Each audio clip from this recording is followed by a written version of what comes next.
Happy 26th birthday, Camille. Damien smiled as he cupped my face in his hands and kissed me. I stared at the cake, completely stunned. You remembered? Of course I did, he said with a grin. Now, make a wish and blow out the candles. I sat down in front of the cake, still in shock, but just as I was about to close my eyes to make a wish, my phone rang. Damien's face immediately changed. His brows furrowed, and he quickly stepped into the study to answer it. When he came back, his face was full of urgency. Camille, something happened with Hayden. I need to go check on him. I'm sorry. Before I could even respond, he was already out the door. A few minutes later, a video popped up on my phone. I clicked it, and suddenly, my whole world shattered. The video showed Naomi, clinging to Damien's sleeve, looking pale and fragile like she was about to break. Damien, I'm pregnant. I can't believe it, I'm really pregnant. What should I do? She cried, her voice shaky. Damien wiped away her tears, his expression serious and reassuring. Don't worry, Naomi. I'll take care of you and the baby. Naomi's eyes filled with fear as she asked, but Aaron, he died in a car accident. What if my child grows up without a father? Don't worry, Damien said, his voice soft but firm. I promise you, I'll be the father to this child. And with that, Naomi collapsed into his arms, her face lighting up with hope. I couldn't breathe. My chest felt like it was being crushed. I was trembling as I held the phone. The image of them holding each other was seared into my mind. Each second of that moment felt like a hammer, striking over and over. My vision blurred as hot tears spilled down my cheeks, one after another, without control. Instinctively, my hand moved to my abdomen. I remembered the ultrasound, how tiny she was,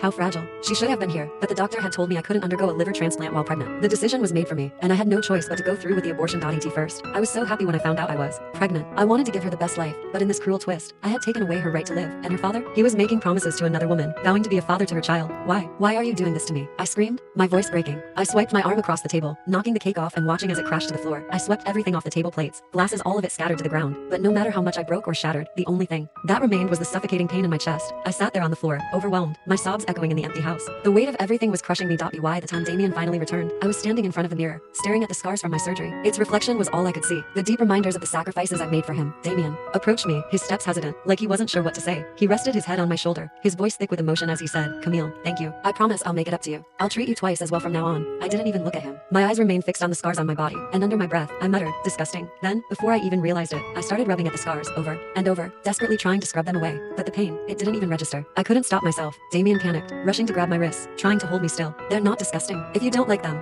I'll find the best doctor to remove them. Just please, stop. He pulled me into his arms, lifting me back onto the bed. But I barely felt it. It wasn't until I looked into his eyes that I realized something was different. I reached out without thinking, touching the scar between his brows, the one he got when he saved me that day in the avalanche. Some scars can never be erased, I said softly, my voice barely a whisper. Damien didn't say anything. He just sat there, staying close to me for the next week, as if waiting for me to break. One evening, as I stared out the window, my thoughts heavy, I turned to him and said, I want roasted chestnuts from Night Garden Street. Without a second thought, he grabbed his car keys and rushed out the door. I used to love how he'd never say no to any request I made, but now I knew the truth. It wasn't love. It was guilt. As soon as Damien left, I grabbed a cab and went straight to the VIP hospital suite. Naomi was there, sipping soup, looking completely unfazed. She didn't even flinch when I walked in. It was like she was expecting me. She casually took another sip, her eyes meeting mine with that same smirk. I know what you're thinking, she said. Damien and I grew up together. He's my childhood, sweetheart. I was the one who told him to pursue you. I didn't say anything. I just stared at her, my anger bubbling up.